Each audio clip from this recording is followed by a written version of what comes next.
नमस्कार। आप सुन रहे हैं कहानी गोल्ड। आइए सुनते हैं उर्मिला शिरीष जी की लिखी कहानी बांधो न नाव इस ठाव बंधु। चादर से ढका शव, शांत चेहरा। कौन कहेगा इस चेहरे की भाव मुद्रा को देखकर कि यह वही चेहरा है जो चीखते वक्त गुस्से से कितना भयानक और कुरूप उठता था। तब तो मानना पड़ेगा कि हर व्यक्ति के चेहरे में किसी न किसी जानवर का अक्स छुपा होता है। रंग हल्का सा पीला हो गया है, जैसे हरे पत्ते को दबा कर रख दिया हो। दवाइयों के असर से नीले पड़े होठ, जो कि दांत न होने की वजह से अंदर धसे हुए हैं। पलकें स्वच्छ फैली हुई देखकर प्रतीत होता है कि मानो कोई बच्चा गहरी नींद में सोया हुआ है, निर्विकार, शीशे की तरह स्वच्छ। विश्वास ही नहीं होता कि वे मर चुके हैं। लगता है अभी जागकर हाथ उठाकर बैठने का इशारा करेंगे या पुकारेंगे, पुष्पा, चाय लाओ, पानी दो, क्या कर रही हो वहां? यहां पर बैठो। जानबूझकर अनसुना करते हो तुम लोग, बहाने बनाते हो। मगर नहीं, इस देह में स्पंदन नहीं है। यह प्राण विहीन देह है। यही तो है मृत्यु से साक्षात्कार जो दिखाई नहीं दी। दबे पांव आई थी। कल इसी वक्त बात कर रहे थे अस्फुट शब्दों में। न जाने कितने नाम पुकार रहे थे। कौन से दृश्य उनके सामने आ जा रहे थे। सुबह से पेपर खोलकर रखा था, चश्मा खुला रखा था, ऑक्सीजन की नली निकालकर बात किया करते थे, पेपर पढ़ लिया करते थे। संसार में क्या चल रहा है यह जानना उनके लिए जरूरी होता था। लगातार हर विषय पर घंटों बोलने वाले पापा अंतिम समय में बोलने के लिए छटपटाए थे। पता नहीं और क्या क्या कहना चाहते थे, क्या क्या बात करना चाहते थे। कितनी बातों का रहस्य, कितनी बातों का दर्द, और किन किन लोगों से मिलने की अधूरी ख्वाहिश की वेदना लेकर चले गए। वो अंतिम क्षण जब उसके देखते देखते आत्मा शरीर को छोड़ रही थी। कुछ क्षण या क्षणों का भी हिस्सा जब उनकी गर्दन कटी शाख की तरह एक तरफ लुढ़क गई थी। क्या यही है मेरे पापा? उनकी मृतदेह को हल्के फुल्के सहलाते हुए सोच रहा था वह। दूसरों के यहाँ होने वाली मृत्यु के बारे में सुनकर वह कितने हल्के ढंग से लिया करता था, बल्कि मजाक बनाया करता था। मगर आज जब स्वयं पर गुजर रही है तो सब कुछ कैसा ठहरा हुआ सा लग रहा है। जब तक दोनों भाई, ताऊ चाचा वगैरह नहीं आ जाते हैं, तब तक पापा की देह इसी तरह जमीन पर पड़ी रहेगी। डॉक्टर देख गया है, शव अभी ठीक है, बदबू पैदा नहीं हुई है, लेकिन ज्यादा समय तक नहीं रख पाएंगे। सिकुड़े हुए हाथों को छुआ तो पूरा शरीर झंझना गया। खुली हुई मुट्ठियों में सिवाय रेखाओं के कुछ भी तो नहीं है। कितना लड़ते थे तुम पापा, क्यों? क्या इसी दिन के लिए? जीवन का शाश्वत सत्य जानते हुए भी क्यों बंधे थे माया के बंधनों में? सब कुछ रखा रह गया ना। जिन वस्तुओं पर तुम्हारा आधिपत्य था, उनके लिए सभी ने तुम्हें क्या क्या नहीं कहा था। तुम्हारे जीवन की नहीं, मौत की कामना ज्यादा बलवती हो गई थी। निरंतर जलने वाले दीपक की लौ में क्या आत्मा का निवास है, या बाहर पेड़ पर, या कहीं आसपास कोने में, या किसी शरीर में प्रवेश पा लिया? अब तक चहल पहल कम हो गई थी। घर में मौत का सन्नाटा गहराता जा रहा था। इधर रात गहरा रही थी, उधर हृदय में कुछ धंसता जा रहा था। भय, शोक, विलाप, बिछो या अकेलापन, या बाप का साया उठने का खालीपन, सारे एहसास अपरिभाषित थे। चींटियों ने सूंघ लिया होगा, सो उनकी कतारें ही कतारें आने लगी। आसपास आटे की रेखा खींच दी, इत्र छिड़क दिया, अगरबत्ती जला दी। उसकी गंध चारों तरफ महकने लगी, मगर उस महक में भी अजीब सी गंध थी, मृत शरीर की गंध, मृत्यु द्वारा छोड़ी गई गंध। बाहर बैठे लोग बातें कर रहे थे, अपनी अपनी बीमारियों की, बच्चों की, किसने क्या क्या दिया, क्या किया, क्या क्या भुगत रहे हैं, और शेष जीवन को किस तरह भोगने के लिए विवश हैं। ये बड़े बूढ़े अपने परिवार में एकदम अनुपयोगी हो चुके प्राणी थे। अपने जाने की प्रार्थना तथा मौत की आकांक्षा उनकी बातों में शामिल थी। इस नश्वर शरीर को त्यागने के लिए सृष्टि ने सब कुछ तय कर रखा है। इसलिए यहाँ बैठे बैठे बूढ़े लोगों को अपने कष्टप्रद दिन शेष नजर आ रहे थे। कुछ लोगों को शाम की चाय पीने की तीव्र इच्छा हो रही थी, मगर चाय पीने में संकोच हो रहा था। कुछ लोगों को तेज भूख लग रही थी, मगर खाने में शर्म आ रही थी। लोग क्या कहेंगे कि मृतदेह घर में पड़ी है और तुम खाने के लिए बैठ गए। मगर करें भी तो क्या, पूरी रात जो बितानी है। अंदर कोई कपकपाते विषाद युक्त कंठ से सस्वर गीता का पाठ कर रहा था। इस थरथराते कंठ से निकले श्लोकों के बीच कभी कभार हृदय को हिला देने वाली रोने की तेज आवाज आ जाती थी। फिर कोई समझाता, शांत हो जाओ, क्या तबीयत खराब करनी है। फिर पाठ शुरू हो जाता। यही सिलसिला चल रहा था। पापा जिस कमरे में लेटे थे वहां का बिस्तर उठा दिया है। बिस्तर, कपड़े, पत्र पत्रिकाएं, बहुत सारी पुरानी किताबें, डायरी और भी तमाम चीजें बांध कर रख दी गई हैं। चूना, सुपारी और पान की डिबिया नीचे पड़ी थी। आते ही पूछते, क्यों मेरा चूना लाए? कत्था नहीं लाए? मेरी चीजों की याद क्यों रखोगे? सब अपने अपने कामों में लगे रहते हो। थोड़ा वक्त दे दिया करो मुझे। जिंदगी पड़ी है कमाने के लिए। इन दीवारों में कैद हो गया हूं मैं। मुक्त करो मुझे, ले चलो कहीं। अपने जन्म स्थान जाने को मन व्याकुल रहता है, मगर किसी को फुर्सत है कहाँ। क्या करोगे वहां जाकर? अब कौन है वहां आपका? सारा कुटुंब है। वे कई जगहों के नाम बताते, पर सारी जगहों पर जाने की यात्रा किसी न किसी परेशानी के कारण कैंसिल हो जाती थी और वे हर रोज की तरह पलंग पर बैठे बैठे दुनिया के बारे में सोचते रहते थे या किसी न किसी के साथ उनकी बहस छिड़ी रहती थी। रिटायरमेंट के बाद उन्होंने अपना सब कुछ प्रिय बेटों के बीच बांट दिया था, यह सोचकर कि उन्हीं के साथ स्वयं को जोड़कर काम करते रहेंगे। बेटे बाहर का काम देखेंगे, वे अंदर की व्यवस्था संभाल लेंगे। लेकिन कुछ समय बाद ही उन्होंने महसूस किया कि वे वहां कहीं नहीं हैं।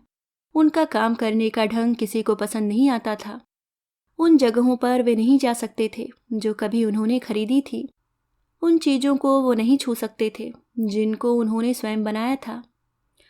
हर बात में तनातनी, हर बात में बहस, बेइंतहा तनाव। सो एक बार फिर उन्हें अलग होना पड़ा था। शेष जीवन को चलाए रखने की मजबूरी थी, चिंता थी। शरीर स्वस्थ था, दिमाग ताजा और सक्रिय, सोच सकारात्मक थी और जीवन से प्रेम भी था। सो नया काम जमाने की जद्दोजहद में लग गए थे। सब कुछ शुरू से शुरू करना था। क्या करना है यह सब करके? फालतू कैसे बैठूं? वहां हमारे मिलने जुलने वाले जाते तो आपत्ति होती थी। जाति बिरादरी के काम में लगे तो सब कहने लगे, पापा घर लुटा रहे हैं। आखिर करें क्या? अकेले दयनीय दूसरों की दया पर चलें? मांगे उनसे कि जो मेरा है वही दे दो। वे दुख और पछतावे से कलप उठते। कुछ नहीं कर पाओगे, आराम से बैठकर पढ़ते लिखते सुकून की रोटी खाते।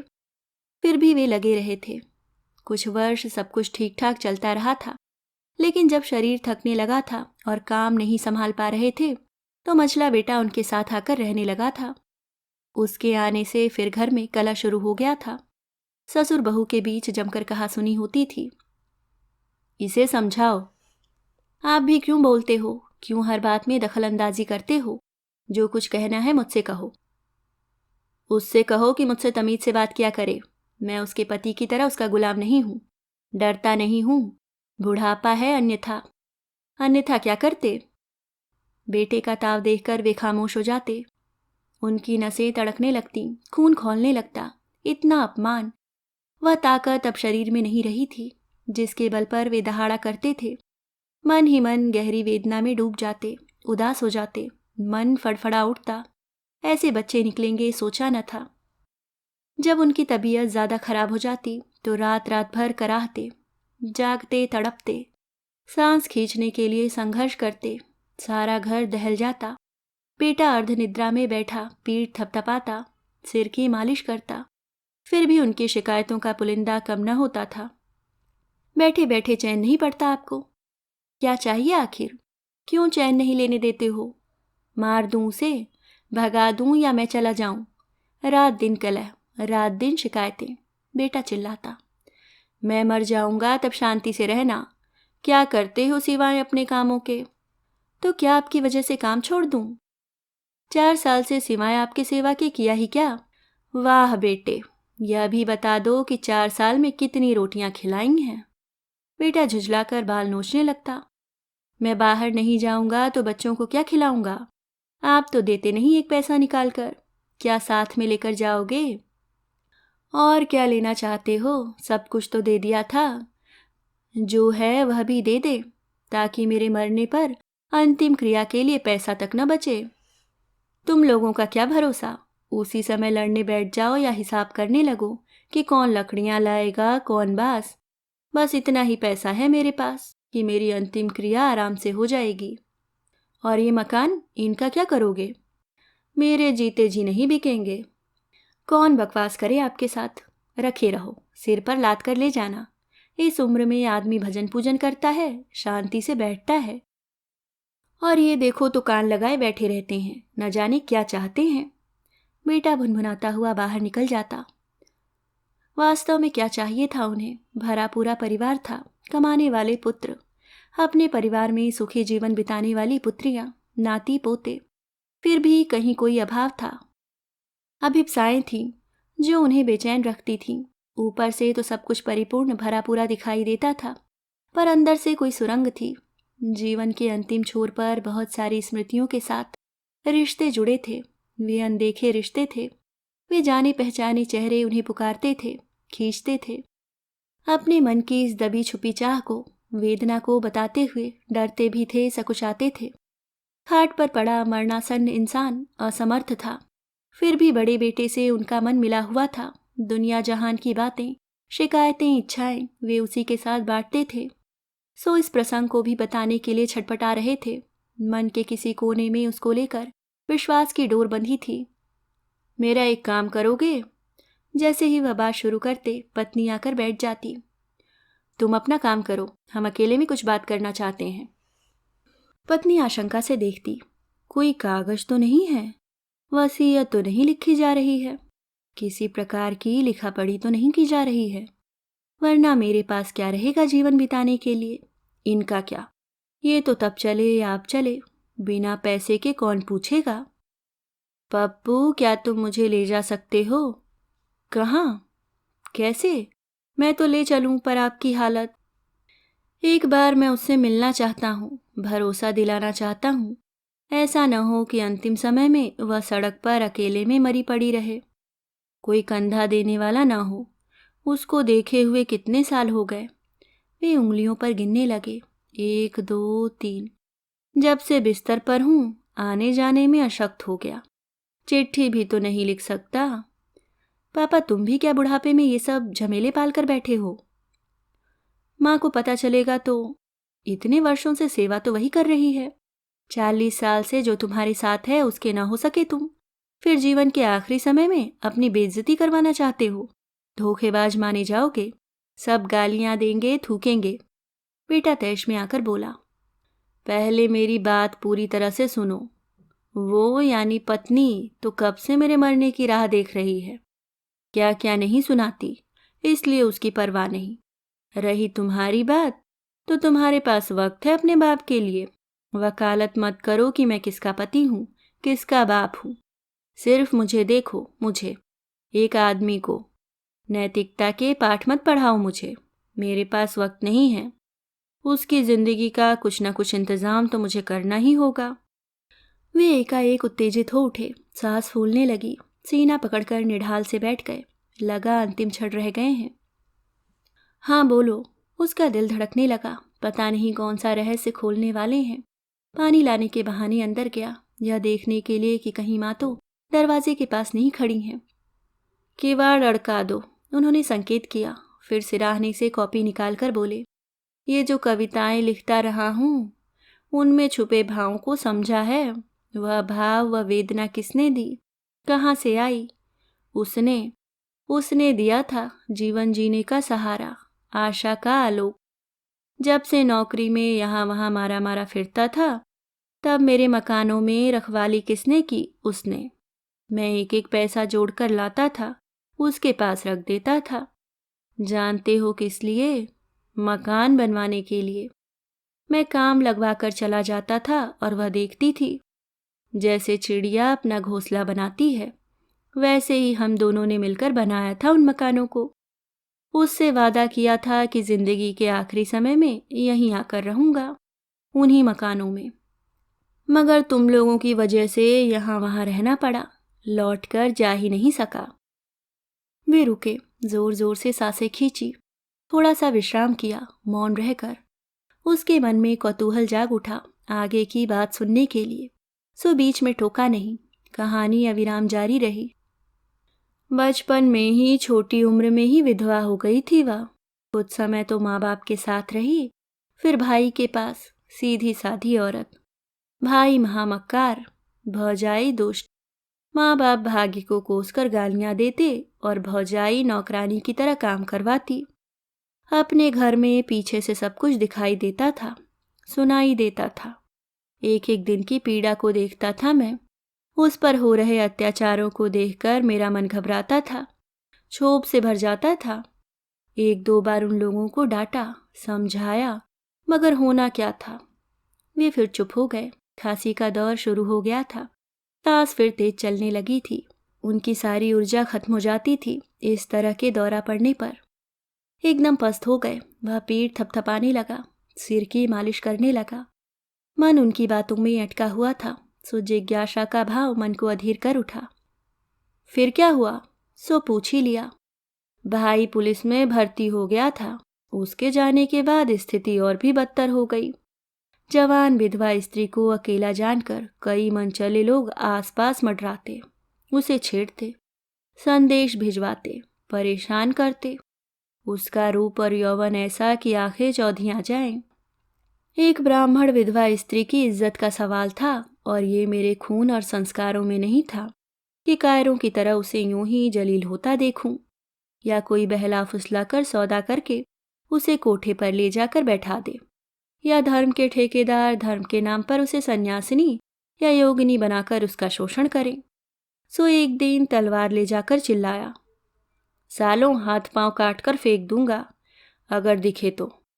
बूढ़े माँ बाप की परवरिश करने के लिए मैंने एक सिलाई की मशीन खरीद कर दी। बेचारी रूपा पूरा जीवन एकाकी और योगिनी सा बीता। इन कविताओं में उसके जीवन के कितने ही रूप मिलेंगे। आप तो कवि बन गए, उसने मजाक किया। मैं तो सोच भी नहीं सकता था कि आप इतने बड़े छुपे रुस्तम होंगे। इस बुढ़ापे की मट्टी पलित करवा के मानोगे। मजाक बनाते हो मेरा, तुमने देखा क्या है जीवन में। तभी बाहर से किसी ने दरवाजा खटखटाया तो वे चुप हो गए। कहना मत, इशारे से कहा उन्होंने। क्या बातें हो रही हैं तुम दोनों की? पत्नी ने शंका भरी निगाहें चारों तरफ दौड़ाई। पुरानी बातें, पुराने संगी साथियों से जुड़े किस्से कहकर मन बहला रहे थे। हाँ, अब तो तुम्हें अपने ही लोग याद आएंगे। हम तो सदा ही पराए रहे। अपने खानदान वालों की बातें करोगे तो छुप कर ही करोगे। पत्नी ने फिर व्यंग करते हुए कहा। तुम्हें तो नफरत है उन लोगों से। वे तलखो उठे। तो तुम मुझे ले चलोगे? कहाँ? पत्नी फिर बीच में ही चौंक कर बोली। सोचता हूँ पापा को उनके खानदान से मिलवा लाऊं। बस एक बार बेटा, तुम नहीं समझोगे शायद, लेकिन मेरी बात तो माननी ही पड़ेगी। उन्होंने अपनी बात समाप्त कर दी और अनमने से लेट गए। दूसरे दिन जब वह पहुंचा तो वे हाँफते हुए बैठे थे। दौरा पड़ा था सुबह, दवाइयों का असर कम ही होता था। क्या सोचा? मुश्किल से शब्द निकल सके। इस हालत में जा सकोगे? सांस तो ले नहीं पा रहे हो। कुछ हो गया तो? वह चिंतित होकर बोला। मुझे उससे मिलकर कुछ कहना है। ज्यादा वक्त नहीं बचा है। कई बार तो लगता है सोते हुए ही प्राण न निकल जाए। यहीं बुला लेते हैं। किस बहाने? यहीं नहीं, ये लोग मेरे सामने ही उसे निकाल देंगे। तो मेरे घर कुछ दिन रहने के बहाने चलो। वे गहरी चिंता में डूब गए। देर रात तक मौन हाँफते रहे। कोई गहरा अवसाद और चिंता उनके मन को मथे जा रही थी। यह पत्नी भी तो जाएगी वहां, जबकि हम अकेले में बात करना चाहते हैं। सुख दुख की बातें, भविष्य की बातें करना चाहते हैं। वे बच्चे की तरह खिलक उठे। पापा, यह सब कहते कहते रुक गया वह। कल ही तो डॉक्टर ने बताया था कि वे ज्यादा दिनों तक नहीं रहेंगे, मुश्किल से 1 महीना। ऑक्सीजन सिलेंडर घर में रखो, जब जरूरत हो तब लगा दिया करो। लेकिन यह भी कब तक? एक समय के बाद शरीर सब कुछ छोड़ देता है। प्रकृति अपना काम करती है। ईश्वर के बनाए विधान में कितना हस्तक्षेप कर सकते हैं हम? ज्यादा दवाएं, ज्यादा ऑक्सीजन, मतलब उन्हें कष्ट ही देना है। तुम लोग मेरे पीछे पड़े रहते थे कि मैं वहां के मकान नहीं बेचता, पैसा नहीं देता, सब कुछ छुपा कर रखता हूँ, छाती पर रख कर ले जाऊंगा। कंजूस हूँ, स्वार्थी हूँ। ऐसा नहीं है बेटा। वे बहुत ही कोमल स्वर में बोले जा रहे थे। उनकी आंखें नम हो गई थीं। उन मकानों की कीमत तो मिल जाएगी, यहाँ तुम नया मकान ले लोगे, पैसा जमा कर लोगे। इन्होंने अपनी सुरक्षा के लिए अपना हिस्सा पहले ही लिखवा लिया, पर सोचो उसका क्या होगा, वह कहाँ जाएगी? इतनी बड़ी दुनिया में कोई नहीं है उसका। क्या बात चल रही है मकानों की? वे मकान तो फसाद की जड़ हो गए हैं, मनहूस हैं। पता नहीं ऐसा क्या मुंह है कि बेचने ही नहीं देते। किराएदार हजम कर लेंगे तब मानोगे। पत्नी ने मकान का नाम सुनते ही बड़बड़ाना शुरू कर दिया। हजारों रुपए किराए में चले गए मगर इनका दिल नहीं पिघलता। तुम क्यों पीछे पड़ी हो? उनकी इच्छा नहीं है तब। वह झुंझलाकर बोला। अपनी ही चीज अपनी नहीं रहेगी तब क्या कर लोगे? कौन ले लेगा? तुम जाओ यहां से, उठो। उनका चेहरा गुस्से से विकराल हो उठा। उसे लगा कहीं विवाद इतना न बढ़ जाए कि पापा सहन न कर सके। इन माँ बेटों को मकान और पैसों के अलावा कुछ नहीं सोचता। इनकी एक ही जिद है कि किसी तरह मकान बिके। रात दिन ताने मारते हैं, टॉर्चर करते हैं, टॉर्चर। वे चिल्लाकर बोले। वह बड़बड़ाती हुई माँ को अंदर ले गया, समझाने की कोशिश करने लगा। अभी कुछ मत बोलो, देखती नहीं उनकी हालत, बहुत कम दिन के मेहमान हैं। कहते कहते वह द्रवित हो उठा। घर में तनाव छा गया। वे भी शांत होकर पड़े थे। बिना मज्जा का शरीर चारपाई से चिपका हुआ हल्के हल्के काँप रहा था। आधी रात का समय। अब वे कुछ कुछ बोलने की स्थिति में आ गए। बैठो। क्या कह रहा था मैं? उन्होंने अधूरी छोड़ी बात को पुनः कहना आरंभ किया। जब वो यहाँ आकर रहने लगी तो लोग मेरे ऊपर शक करने लगे। यह भी पता करवाती रहती थी, पर वो कोई सामान्य संबंध नहीं था जो दुनिया के चोट पहुंचाने या डराने धमकाने या बदनाम करने से टूट जाता। वे शरीर से परे था, इस संसार के नियम कायदों से अलग। उसमें भावना थी, विश्वास की किरणें थीं। बात सिर्फ औरत आदमी के संबंधों की नहीं थी। बात थी एक बेसहारा औरत की अस्मिता और जीवन रक्षा की, उसकी सुरक्षा और जिम्मेदारी की। जिम्मेदारी भी ऐसी जिसमें कोई स्वार्थ न था। वह अवाक सा उनका मुंह देखे जा रहा था। तुम सोचो, हमें ले जाने का उपाय करो, वे आदेशात्मक लहजे में बोले। बड़ी गाड़ी का इंतजाम करना होगा। हाँ, यह ठीक रहेगा। आपने इतने वर्षों में तो कभी कुछ नहीं बताया, अब मिलने मिलाने का जुनून सवार हो गया। 4-5 साल से मन ही मन सोचता आ रहा था, गुनता था, उतनी याद ना आती थी। अपने जीने की आशा थी कि 4-6 साल जिएंगे ही, मगर अपने हाथ में सब कुछ थोड़े ना होता है। जैसे जैसे जीवन कम होता जा रहा है, तकलीफें बढ़ती जा रही हैं, वैसे वैसे उसकी तरफ मन दौड़ता है। उसकी चिंता सताने लगी है। यहाँ तो तुम सब हो, घर मकान है, सुख सुविधाएं हैं, दवा है, डॉक्टर है। उसके पास तो कुछ भी नहीं है। बीमार होगी तब भी नहीं कहेगी, भूखी मरेगी तब भी नहीं मांगेगी। वहाँ से निकाल दोगे तो फुटपाथ पर पड़ी भीख मांगेगी या किसी का जूठन साफ करेगी। मेरे जीवन भर के प्रयासों पर पानी फिर जाएगा। ऐसी दुर्दशा करनी होती तो इतना क्यों करता। मैं यहाँ रख लूँ अपने पास? आप 2 लाइनें लिख दो, बुलवा लेता हूँ। कहने को तो कह गया, लेकिन अंदर से उसका मन इस बात के लिए जरा भी तैयार न था। माँ के सामने एक ऐसे जीते जागते हिस्से को ला कर रख देना जिसे वह कभी स्वीकार नहीं करेंगी। और क्या पति पत्नी के बीच जो इतनी नफरत है, कड़वाहट है, उसका कारण कहीं यही तो नहीं है? कुछ समय के लिए पापा को मैं अपने साथ रखना चाहता हूँ। क्यों? मैं चाहता हूँ कि उनके पास 24 घंटे रहूं, उनकी सेवा करूं, उनकी बातें करूं। इन दिनों वे अपने बीते दिनों तथा लोगों को बहुत याद करते हैं। यहीं आकर रहने लगो, वहाँ कौन देखभाल करेगा? तुम दोनों के ऑफिस जाने पर अकेले पड़े रहेंगे। नौकर का क्या भरोसा? जाने मत देना, इनका भरोसा नहीं। उनसे कहो कि उनका जाना असंभव है। अकेले में बच्चों या भाभी के प्रभाव में आकर मकान न लिख दें। ऐसी कौन सी बातें हैं जो घंटों कमरा बंद करके आपस में करते हैं? मझला लड़का माँ को समझाने लगा।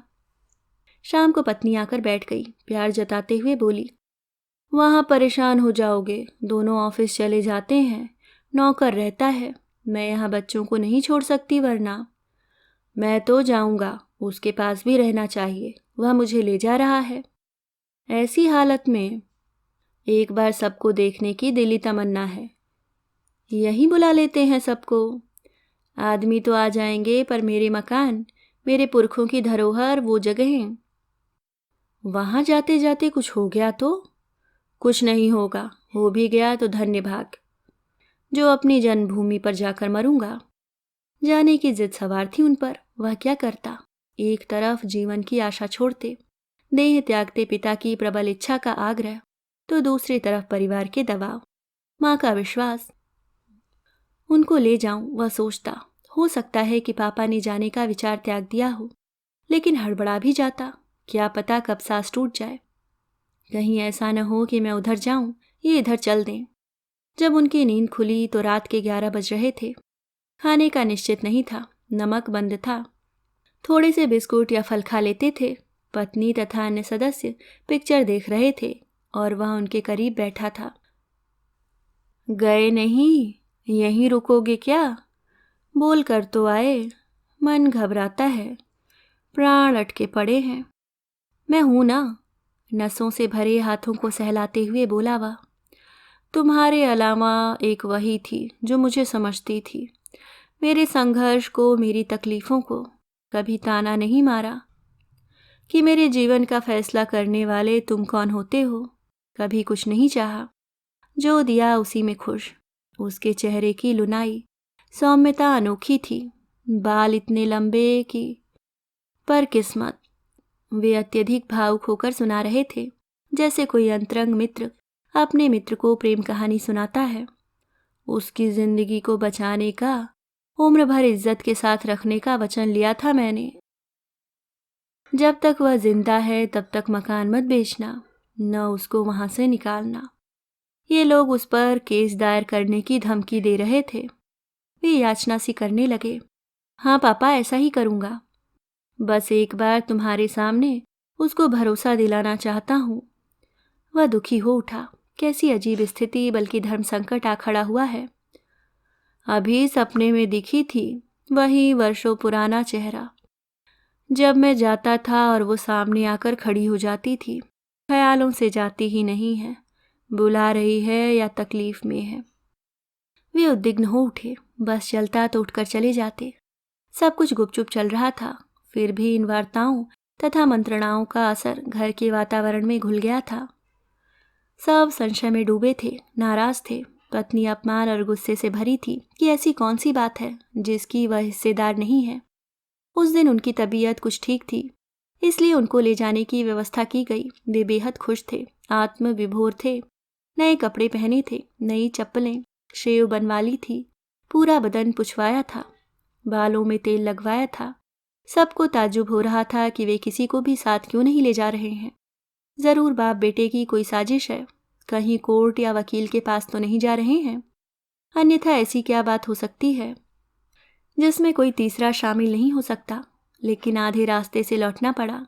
रास्ते में ही उनकी तबीयत बहुत ज़्यादा बिगड़ गई थी। एडमिट नहीं होना चाहते थे, हॉस्पिटल मत ले जाना, जिद पकड़े रहे। उससे नहीं मिल पाऊंगा, उसका कोई नहीं है, शब्द जैसे निसृत हो रहे थे उनकी जुबान से। घर में ही डॉक्टर आए, ऑक्सीजन फिर लगा दी। बीच बीच में ऑक्सीजन हटाकर कुछ बोलते, वह भी टुकड़ों में।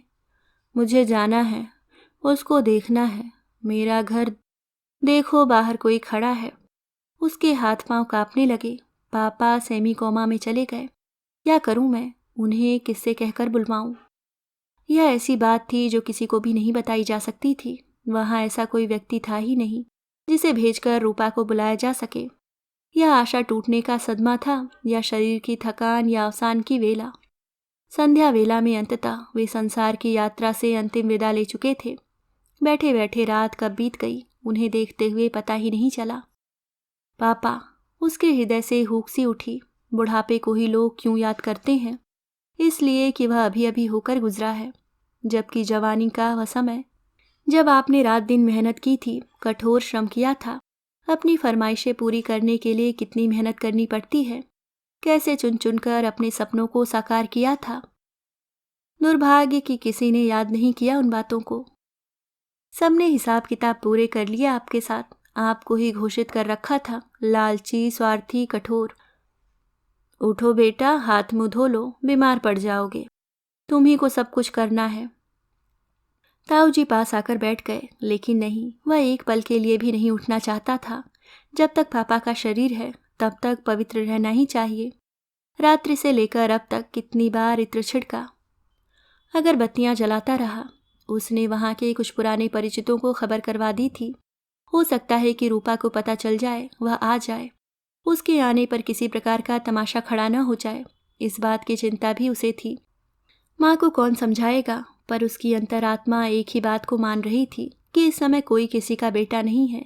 सिर्फ दो हृदय हैं, दो मन, दो आत्माएं, जो कि एक दूसरे के लिए जीती रहीं। और क्या, और यह क्या, दोपहर होते ही अंतिम क्रिया की तैयारी शुरू हो गई। बाँस से अर्थी बनाई जा रही है। पंडित निरंतर मंत्रोच्चार के बीच विधि विधान से क्रियाएं करवा रहा है। स्नान के बाद नए वस्त्र पहनाए, चंदन का टीका लगाया, फूल मालाएं पहनाई, लेकिन वह हर काम को धीमी गति से कर रहा है। थोड़ा और नहीं रुक सकते? किसका इंतजार करना है, लाश सड़ जाएगी।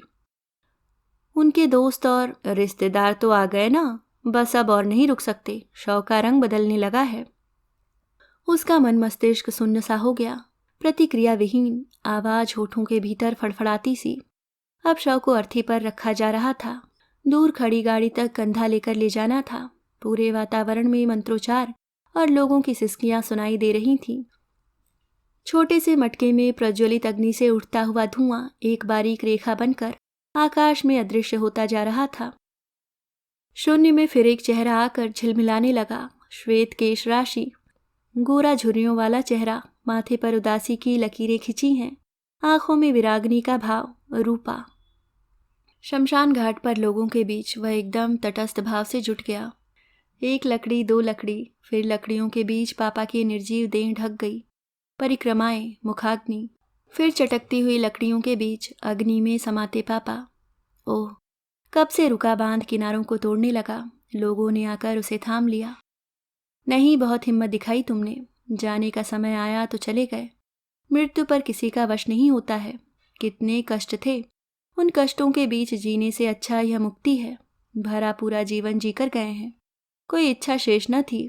इस देह का क्या, पंचभूतों में विलीन होना, यही उसकी नियति है।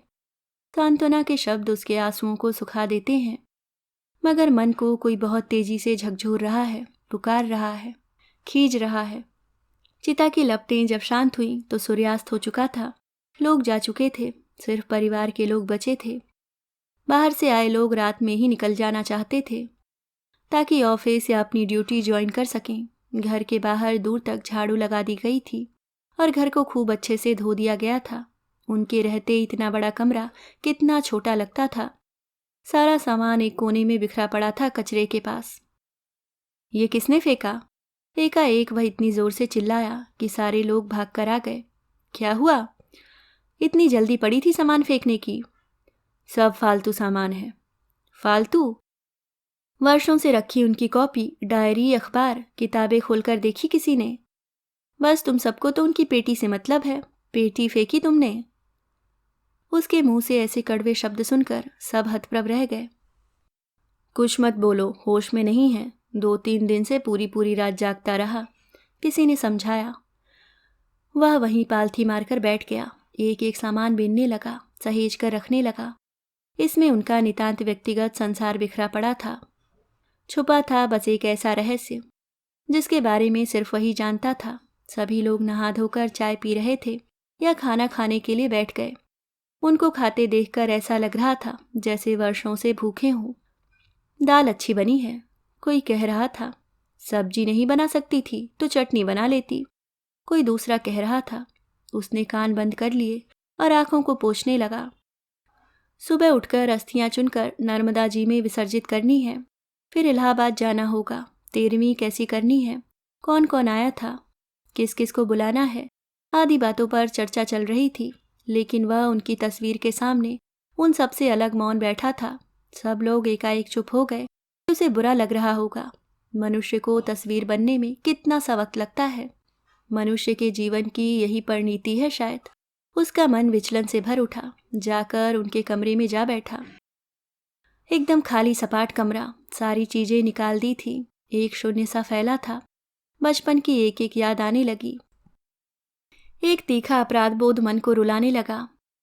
मैं उनकी इच्छा पूरी न कर सका। वे छटपटा रहे थे, तड़प रहे थे, और मैं प्रश्नों प्रतिप्रश्नों में उलझा हुआ था।